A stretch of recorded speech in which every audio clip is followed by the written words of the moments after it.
Hoje faremos uma breve entrevista com o professor Dr. Adrian Rodrigo Baeza Araya, que é um professor permanente da Faculdade de Filosofia e Humanidades, no Departamento de Estudos Pedagógicos da Universidade de Santiago, de Chile. Baeza é professor doutor em Estudos Latino-Americanos pela Universidade de Chile e sua área principal de investigação é o saber didático e a sua construção. Temos a alegria de tê-lo conosco, convidado pelo Grupo de Estudos e Pesquisas sobre Formação do Educador, que é um grupo coordenado pela professora Maria Isabel Almeida, o professor José Fusari e eu mesma, e para fazermos aprofundamentos das pesquisas que realizamos com o seu grupo e particularmente com ele, para termos uma visibilidade maior sobre o que se passa no Chile na área da educação, nesse momento em que estamos vivendo no Brasil, uma situação que é muito parecida com o Chile, que é do avanço do capitalismo neoliberal. Então, Baeza fez uma conferência para nós com o título Política Atual de Formação Inicial de Professores no Chile e o Predomínio da Racionalidade Técnica Neoliberal. Como subtítulo, os conflitos e as lacunas entre o controle externo e a subjetividade docente. Por esse título, já percebemos a proximidade com as questões brasileiras. Então, professor, gostaria que o senhor colocasse em breves palavras como estão as principais questões que estão preocupando o seu grupo de pesquisa, o seu grupo de docência sobre a educação no Chile. Existe preocupación, creo, fundamental en torno a un núcleo muy claro de problemas y que tiene que ver con cuál es la posición que actualmente ocupan los sujetos dentro del proceso educativo y cuáles son las posibilidades que tienen esos sujetos en ese proceso, en esas circunstancias, dentro del fenómeno educativo y en el sistema, además con las condiciones imperantes dentro de lo que es la formación en Chile. ¿Qué posibilidades tiene este sujeto de constituirse como un sujeto desde la potencia? Como un sujeto empoderado, ¿cierto? Un sujeto que es constructor, no solamente de su propio conocimiento, sino que es un sujeto que construye una subjetividad que le permite la participación y la inserción plena dentro de la vida democrática. E uma vida democrática que poderia apresentar alguns momentos ou algumas atividades de resistência a uma política que é fortemente neoliberal, nesse sentido? Sí, hay momentos que han sido muy relevantes dentro de lo que es la discusión actual del fenómeno educativo, pero también de la calidad de la educación que están recibiendo nuestros niños y las nuevas generaciones en nuestro país. Es muy importante un momento fundamental que es la movilización del año 2006 que ocurrió en Chile, que se llamó la Revolución de los Pingüinos, por la vestimenta que utilizan los escolares y que tiene colores, ¿cierto?, que los asemejan un poco. Es una denominación algo humorística, pero que ellos reivindicaron como una figura, ¿cierto?, de su posición, de lucha, y que permitió instalar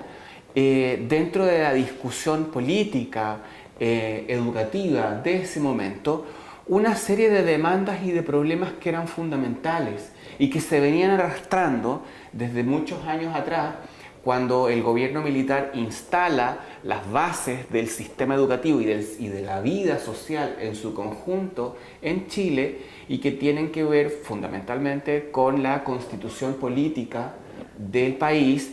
que nos constituye como un Estado de naturaleza subsidiaria, y por otro lado con una ley orgánica constitucional de educación que fue proclamada un día antes de que comenzara a hacerse cargo del gobierno Patricio Aylwin, que fue el primer presidente elegido después de la experiencia de la dictadura y abre la puerta entonces a una experiencia democrática en este sentido. Y esos pilares constituyeron un mercado de la educación que condujo a restricciones en el sentido de la educación, que condujo a dificultades económicas y sociales en las posibilidades de las personas de optar a una buena educación. Sí. Y esa situación fue denunciada fuertemente por la movilización de los secundarios, consiguiendo algunos cambios importantes, pero sin que se alterara en forma profunda la lógica que estaba a la base del sistema. E quais eram os pontos contra os quais eles se colocaram explicitamente? Bueno, ellos parten poniendo en el tapete algunas cosas muy concretas, como que poder dar la prueba de selección universitaria sin tener que pagar, porque hasta ese momento eso se cobraba, poder tener más beneficios en cuanto, por ejemplo, al transporte, a la movilización, a las condiciones y la infraestructura en la que estaban los establecimientos, pero todas estas demandas que ellos van teniendo se van concentrando en una sola gran demanda que tiene que ver con derogar la Ley Orgánica Constitucional de Educación que había formulado el gobierno de Pinochet y que promulga antes de que se inicie el periodo democrático, y logran construir una conciencia en la sociedad respecto de cómo esta ley realmente interpone limitaciones y orientaciones muy específicas que consagran el mercado de la educación y una educación de baja calidad.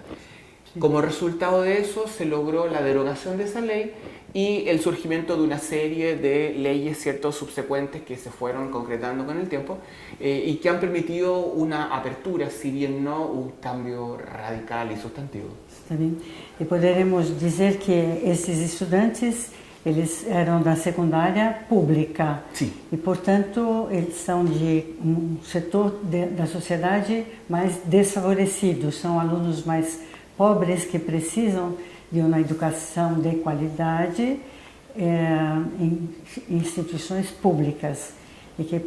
poderiam ter seu espaço garantido nessas escolas, certo? Exactamente, son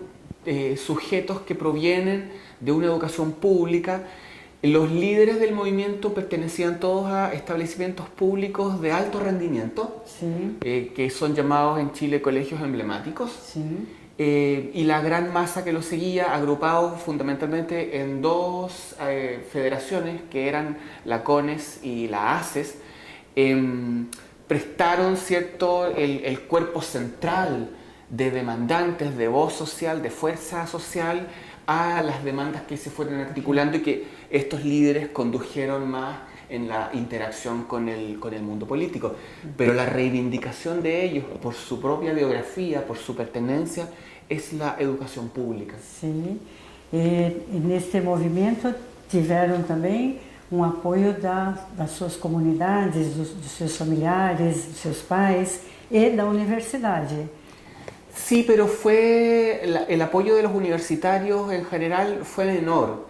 Las marchas, las movilizaciones que ellos organizaron fueron sociales, fueron muy transversales, pero el movimiento, el despliegue de actividad que ellos realizaron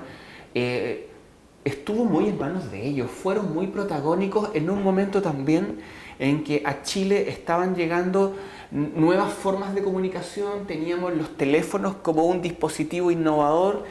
sin internet todavía, pero con mensajes de texto, con llamadas, que les permitieron a ellos, por una parte, articularse,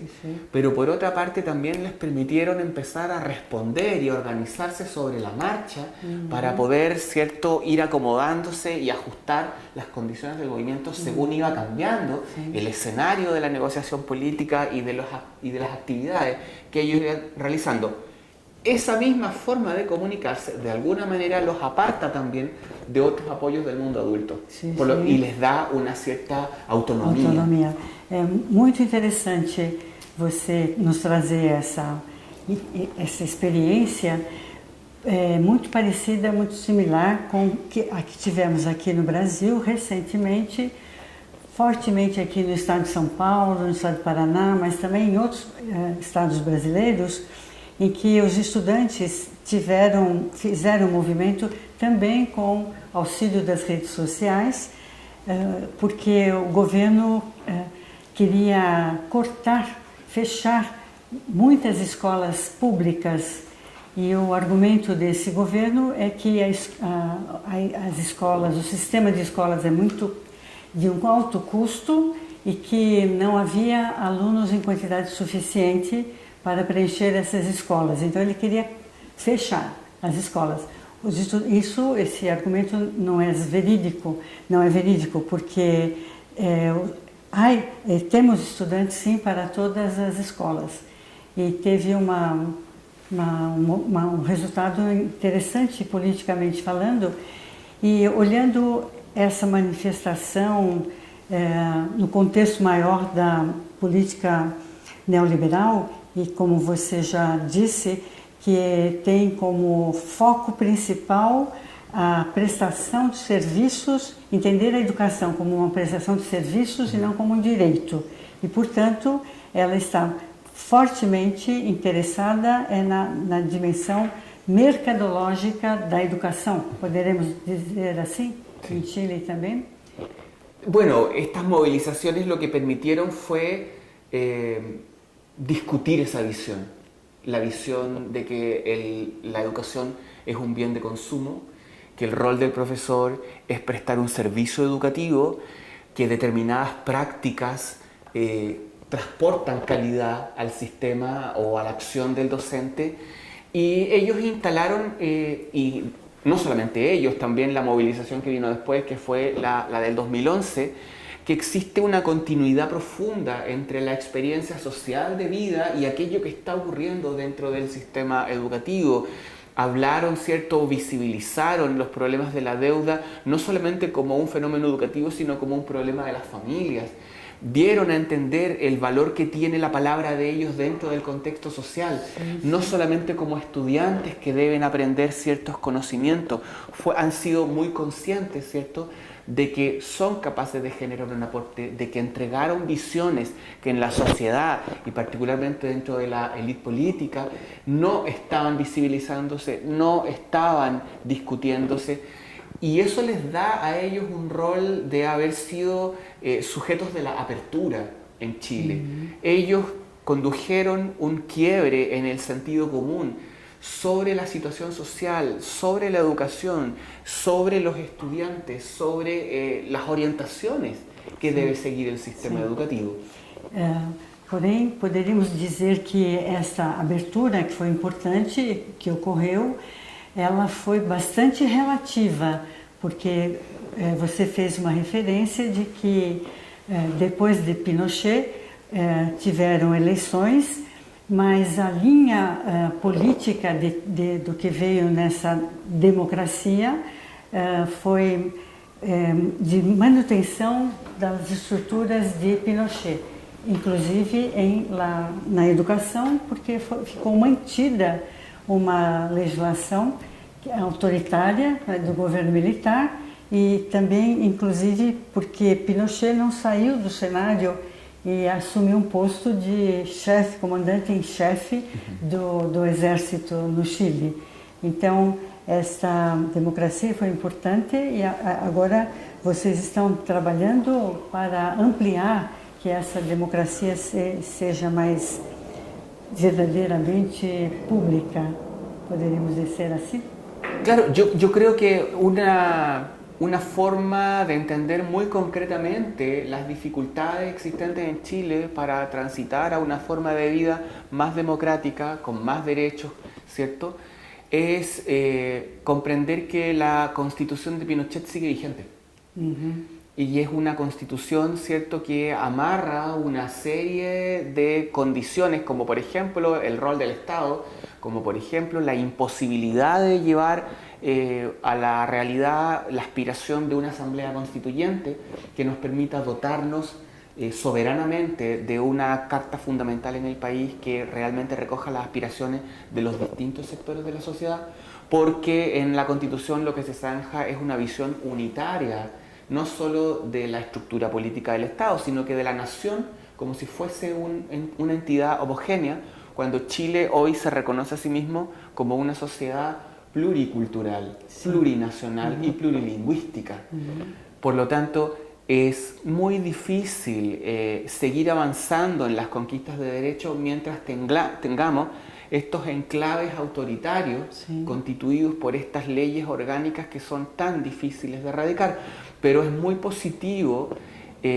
la contraparte que han construido los movimientos sociales, no solamente educativos, sino de otras naturalezas también, en términos de ir visibilizando que hay no solamente otras necesidades, sino que también hay caminos posibles que debemos transitar. Y hay mucha gente hoy día en Chile que en sus distintos ámbitos está trabajando por lograr concretar la posibilidad de estas alternativas. En la educación eso lo hemos ido haciendo, ¿cierto? Paso a paso. Hemos tenido avances sustantivos en términos de la derogación de algunas leyes y las aperturas a nuevas formas de poder vivir la realidad educacional, pero al mismo tiempo mantenemos aún políticas de control, políticas de evaluación estandarizada y un sistema de evaluación de la calidad educativa que es absolutamente insuficiente y sesgado para la complejidad educativa y cultural, social que enfrentamos dentro del sistema educacional en Chile. Eu creio que é o mesmo que acontece no Brasil, porque todo o setor educacional é mercadológico, ele está sendo a cada dia entregue para grupos, inclusive do exterior, que estão privatizando o Estado brasileiro no seu todo e inclusive na área da educação. Então vejo muita similaridade com isto e também o esforço que nesse momento estamos fazendo no Brasil para termos uma democracia que seja de justiça social para todos e humana, inclusive. Então, creio que estas similaridades entre Brasil e Chile podemos aprofundar em leituras e textos que o professor está nos deixando também, e também acessar várias publicações de autores brasileiros que estão mostrando essas questões que aproximam muito, que nos fazem países irmãos, e eu diria irmãos nas dificuldades, muito mais do que nos avanços, não é? Que vão muito devagar. Vamos encerrar, si quieres hablar una cosita más. Yo creo que lo que sería importante decir ahora es que vistas las similitudes, vistas, ¿cierto?, la cantidad de problemas que compartimos y también la semejanza de las orientaciones y de los caminos, de las utopías que queremos construir, lo que queda a continuación es seguir constituyéndonos en una fraternidad intelectual, política, con alcance latinoamericano, no quedarnos, ¿cierto?, solo dentro de las luchas nacionales, porque en la medida que tengamos una intelectualidad latinoamericana más cohesionada, sobre todo en países como Chile, que no han estado alineados dentro de las alternativas políticas y sociales que se han ido levantando con tanto esfuerzo en Latinoamérica, y los alineamientos que se han visto en algunos momentos han sido más bien discutibles, es importante que podamos hacer un frente común. Ou seja, temos que ampliar as nossas trocas investigativas, das pesquisas que fazemos aqui, que fazem lá, porque é por aí que nós vamos marcando essa perspectiva de uma América Latina.